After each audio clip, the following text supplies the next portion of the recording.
ഘോരാണാം ദാനവാനാം നിരുപമപൃതനാഭാരഖിന്നാം ധരിത്രീം ഓരോ ലീലാവതാരൈരഴകിനൊടു സമാശ്വാസയന്തം നിതാന്തം ക്ഷീരാംഭോദൗ ഭുജംഗാധിപശയനതലേ യോഗനിദ്രാമുദാര നേരെ കൈക്കൊണ്ടു ലക്ഷ്മീ കുളിർമുല പുണരും പത്മനാഭം ഭജേത. പുരുഷാർത്ഥ ചതുഷ്ടയത്തെ സാധിപ്പാനായിക്കൊണ്ട് അഖില ജഗദാധാരഭൂതനായി സച്ചിദാനന്ദ സ്വരൂപനായി ഭക്തവത്സലനായിരിക്കുന്ന ഭഗവാൻ ശ്രീനാരായണന്റെ ശ്രീമൽപാദാരവിന്ദങ്ങളെ ഹൃദയകമലകർണികാമധ്യത്തിങ്കളം മാറുവെച്ച് നിസ്തുല ഭക്തി പുരസരമാകും വണ്ണം ഉപാസിച്ചു കൊള്ളണം. ഗുരുകാരുണ്യലക്ഷ്മി നിയോഗാൽ എങ്കിലോ പണ്ട് സൂര്യവംശശ്രേഷ്ഠനായിരിക്കുന്ന ഭഗവാൻ ശ്രീരാമചന്ദ്രൻ വിശ്വാമിത്ര മഹർഷിയുടെ യാഗരക്ഷ കഴിഞ്ഞ് വിശ്വാമിത്ര മഹർഷിയോടും കൂടെ മിഥില രാജധാനിയെ പ്രാപിച്ച സമയത്തിങ്കൽ ജനക മഹാരാജാവ് വിശ്വാമിത്ര മഹർഷിയെയും രാമലക്ഷ്മണന്മാരെയും വഴി പോലെ സ്വീകരിച്ച് സൽക്കരിച്ചതിനു ശേഷം ജനക മഹാരാജാവിനാൽ ആനയിക്കപ്പെട്ട വില്ല് വിശ്വാമിത്ര മഹർഷിയുടെ നിർദ്ദേശപ്രകാരം എടുക്കുവാനായിക്കൊണ്ട് ശ്രീരാമചന്ദ്രൻ പുറപ്പെടുകയും ചെയ്തു.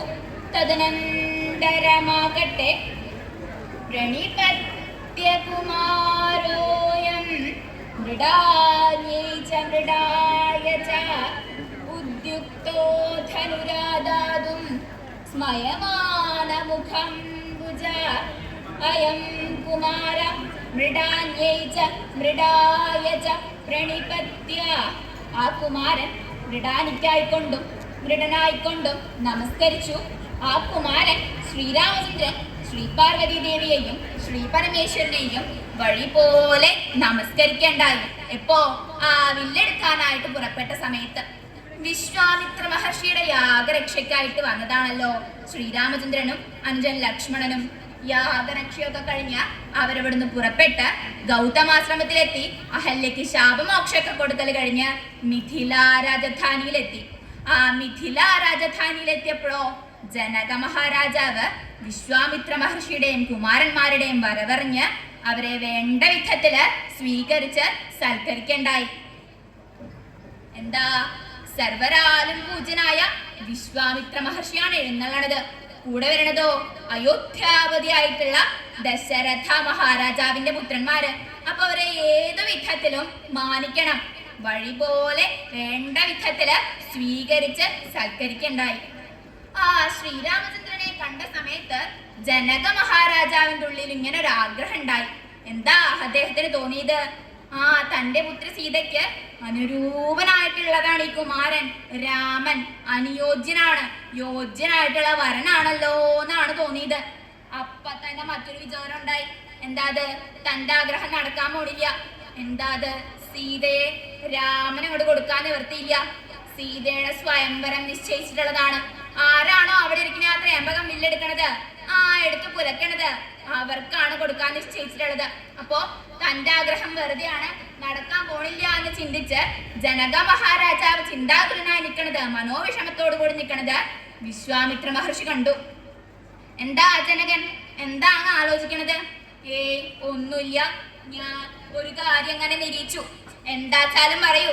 അല്ല, എന്റെ പുത്രി സീതയ്ക്ക് അനുരൂപനായിട്ടുള്ളതാണ് കുമാരൻ രാമൻ. അനുയോജ്യനാണ്, യോജ്യനായിട്ടുള്ള വരനാണ്. പക്ഷേ സീതയെ രാമനോട് കൊടുക്കാൻ നിവർത്തിയില്ല. ആ വില്ലെടുക്കാൻ സാധിക്കില്ലല്ലോ, രാമൻ കുട്ടിയല്ലേ, ആ വില്ലെടുക്കാൻ സാധിക്കില്ലല്ലോ എന്ന് ആലോചിച്ച് വിഷമിച്ച് നിന്നതാ. അങ്ങനെ വിചാരിക്കണ്ട, രാമനെ കൊണ്ട് വില്ലെടുക്കാൻ സാധിക്കും. അനവധി മഹാരഥന്മാരായിട്ടുള്ള ആൾക്കാർ പരാജയപ്പെട്ട സ്ഥാനത്ത് ഈ കുട്ടി ആ വലുതായിട്ടുള്ള വില്ലെടുക്കുന്നോ? മഹാരാജാവ് ഞാനല്ലേ പറയണത്, അങ്ങ് ഒട്ടും മടിക്കാണ്ടേ ആ വില്ലിങ്ങോട് എത്തിച്ചോളൂ. ഞാനാണ് വാക്ക് പറയണത്, രാമനെ കൊണ്ട് അതെടുക്കാൻ സാധിക്കും. വിശ്വാമിത്ര മഹർഷിയുടെ വാക്കുകൾ കേട്ടപ്പോ ജനക മഹാരാജാവിന്റെ ഉത്സാഹായി. എന്താ, വെറും വാക്ക് പറയണ ആളല്ലല്ലോ വിശ്വാമിത്ര മഹർഷി. ആരാ അവിടെ ആ വില്ലിങ്ങോട് എത്തിക്കുക? അനവധി ഭടന്മാര് കൂടി ചേർന്ന ആ വില്ല് അവിടേക്ക് എത്തിച്ചു. ആ വില്ല് അവിടേക്ക് എത്തിച്ചപ്പോ രാമനും അതേ മന്ദസ്മേരത്തോടു കൂടി അവിടെ നിൽക്കണ്ട. രാമ, വിശ്വാമിത്ര മഹർഷി വിളിച്ചു. ഞാൻ ആശ്രമത്തിൽ വെച്ച് പറയുണ്ടായില്ലേ, ശ്രീപരമേശ്വരൻ ജനക മഹാരാജാവിന് കൊടുത്ത വില്ല്, ത്രിപുരന്മാരെ ഹനിക്കാൻ ഉപയോഗിച്ച വില്ല്, ത്രയംബകം വില്ല് ജനക മഹാരാജാവ് പൂജിച്ചു കൊണ്ടിരിക്കണ്ടെന്ന്. ആ വില്ലാണ് രാമ ഈ കാണുന്നത്. എന്താ രാമ, ഇതൊന്നും എടുത്താ കൊള്ളാൻ തോന്നുന്നുണ്ടോ? മടിക്കണ്ട, ചെല്ലൂ, ചെന്നാ വില്ലെടുക്കൂ, ചെന്നാ വില്ലെടുത്ത് കുലയ്ക്കൂ. വിശ്വാമിത്ര മഹർഷിയുടെ വാക്കുകൾ കേട്ടപ്പോ രാമനും അതേ താല്പര്യായി.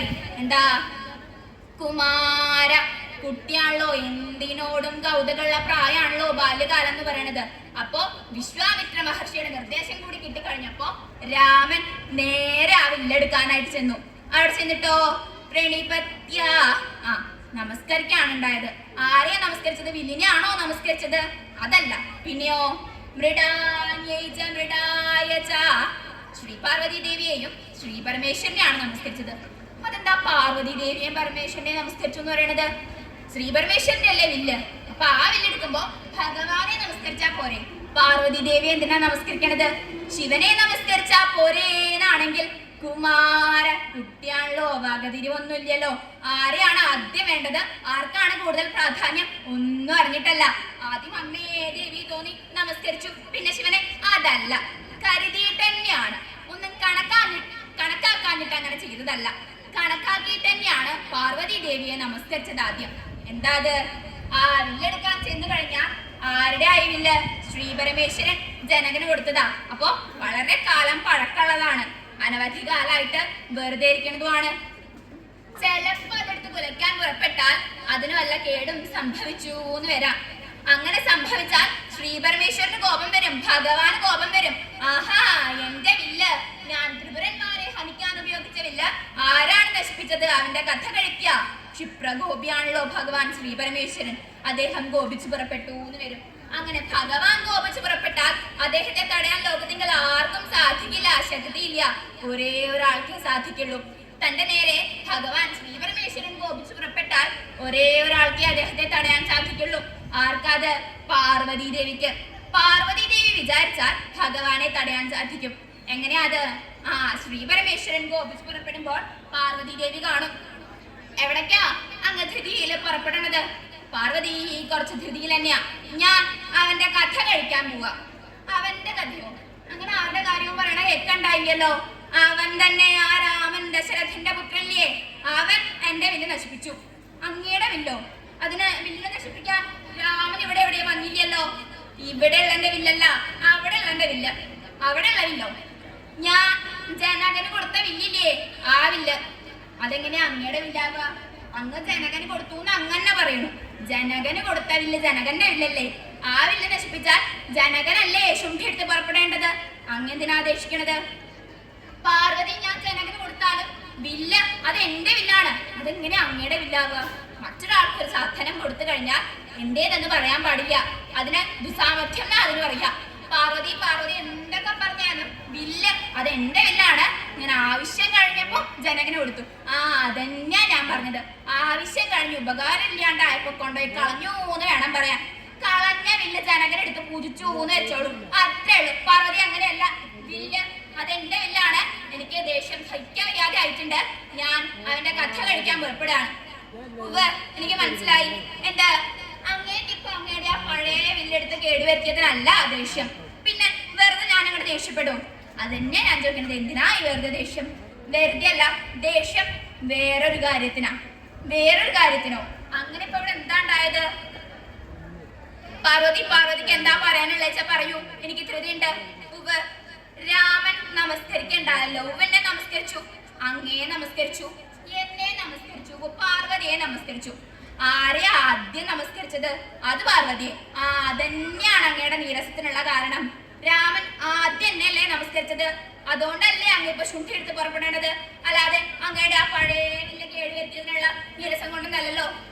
പാർവതി ആദ്യം നമസ്കരിച്ചു എന്ന് വിചാരിച്ചിട്ട് എനിക്ക് എന്തിനാ ആദേശം? അതന്നെയാ ഞാൻ ചിരിക്കുന്നത്. എന്തിനാ ആദേശം? എനിക്കറിയാം, പലരും കേമായിട്ട് പറയും പാർവതി ഞാനും രണ്ടല്ല, പാർവതി ഞാനും ഒന്നാണ്. എന്നാ ആരും ആദ്യം എന്നെ ബഹുമാനിക്കരുത് അങ്ങേക്ക് ഇഷ്ടമല്ല.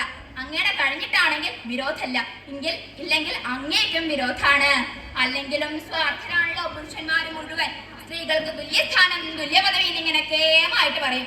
എന്നാൽ കാര്യത്തോടെ അടുക്കുമ്പോ ആദ്യം തങ്ങൾക്ക് തന്നെ കിട്ടണം, അതിനുശേഷം എന്തെങ്കിലും ഉണ്ടെങ്കിൽ കൊടുത്താൽ മതി സ്ത്രീകൾക്ക് എന്ന മനോഭാവമാണ്. അങ്ങും ഒട്ടും വ്യത്യസ്തനല്ല, അങ്ങും അങ്ങനെ തന്നെയാണ്.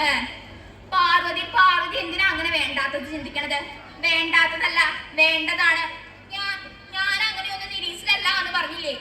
അങ്ങനെയൊന്നും നിരീക്ഷിച്ചിട്ടല്ല എന്ന് ഉറപ്പാണോ? സംശയമില്ല, അങ്ങനെയൊന്നും നിരീക്ഷിച്ചല്ല. എങ്കിൽ അങ്ങ് രാമന്റെ നേരെ പുറപ്പെടരുത്. അതും തമ്മിലിപ്പോ എന്താ ബന്ധം? ഇതല്ലേ ബന്ധമുള്ളൂ. എന്നോടുള്ള നീരസം കൊണ്ടല്ല എന്നുണ്ടെങ്കിൽ അങ്ങ് രാമന്റെ നേരെ പുറപ്പെടരുത്. പാർവതി ഇങ്ങനെ നിർബന്ധം പിടിക്കരുത്. ഞാൻ നിർബന്ധം പിടിക്കും. എന്നോട് ഇഷ്ടമുണ്ടെങ്കിൽ അങ്ങ് രാമന്റെ നേരെ പുറപ്പെടരുത്. ഇല്ലെങ്കിൽ എനിക്കറിയാം എന്നോടുള്ള നീരസം കൂടി കൊണ്ടല്ലേ അങ്ങ് രാമന്റെ നേരെ പുറപ്പെടാൻ നിൽക്കണത്. പാർവതി അങ്ങ് രാമന്റെ നേരെ പുറപ്പെടരുത്. ഇങ്ങനെയുള്ള പാർവതി ദേവിയുടെ നിർബന്ധം ഭഗവാന് എങ്ങനെയായാലും തള്ളാൻ പറ്റില്ലല്ലോ. കാരണം അങ്ങനെ തന്നെയാണല്ലോ, പാർവതിയും ശിവനും രണ്ടല്ല ഒന്ന് തന്നെയാണല്ലോ. അപ്പോ ഇങ്ങനെയുള്ള പാർവതി ദേവിയുടെ വാക്കുകൾ കേട്ട് ഭഗവാൻ തന്റെ കോപം അടക്കി പുറപ്പെടാണ്ടിരിക്കും. അതിനാലാണ് പാർവതി ദേവിയെ ആദ്യം നമസ്കരിക്കണത്. അമ്മേ ദേവി പാർവതി ദേവിയെ വഴിപോലെ നമസ്കരിച്ചു. അതിനുശേഷം ഭഗവാനെ നമസ്കരിച്ചു.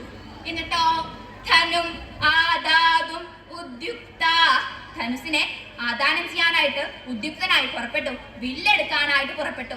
അവിടെ ചെന്നപ്പോഴോ വലിയ വില്ല്. രാമനോ നല്ല കുട്ടി ആകെ പരിഭ്രമിച്ചിട്ടുണ്ടാവും. പല മഹാരഥന്മാരായിട്ടുള്ള ആൾക്കാരും ഇതെടുത്ത് പരാജയപ്പെടലുണ്ടായെന്നും കേൾക്കണ്ടായി. അപ്പൊ ആകെ പരിഭ്രമിച്ച് പേടിച്ച് പരവേശനായിട്ടൊക്കെയാണോ രാമൻ വില്ലെടുക്കാൻ ചെന്നതെന്നാണെങ്കിൽ അതല്ല. പിന്നെയോ സ്മയമാന മുഖംബുജ, സ്മയമാനമായിട്ടുള്ള മുഖാംബുജത്തോടു കൂടിയാണ് രാമൻ ആ വില്ലെടുക്കാനായിട്ട് ചെന്നത്. പുഞ്ചിരിയോട് കൂടിയ ഒരു പ്രയാസവും തോന്നാതെ കണ്ട് വളരെ ലഘുവായിട്ട് തന്നെയാണ് ആ പ്രവൃത്തി ചെയ്യാനായിട്ട് അവിടെ ചെന്നത്. അങ്ങനെയുള്ള ശ്രീരാമചന്ദ്രനോ വിശ്വാമിത്ര മഹർഷിയുടെ വാക്കുകൾ കേട്ട് വില്ലെടുക്കുവാനായുള്ള ഉത്സാഹത്തോടു കൂടി ആയ പ്രവർത്തിക്കുകയും ചെയ്യട്ടെ. ഇങ്ങനെയെല്ലാം ഇരിക്കുന്ന ഭഗവാൻ സ്വാമി ശ്രീരാമചന്ദ്രൻ ഭഗവാന്മാരെ രക്ഷിക്കട്ടെ.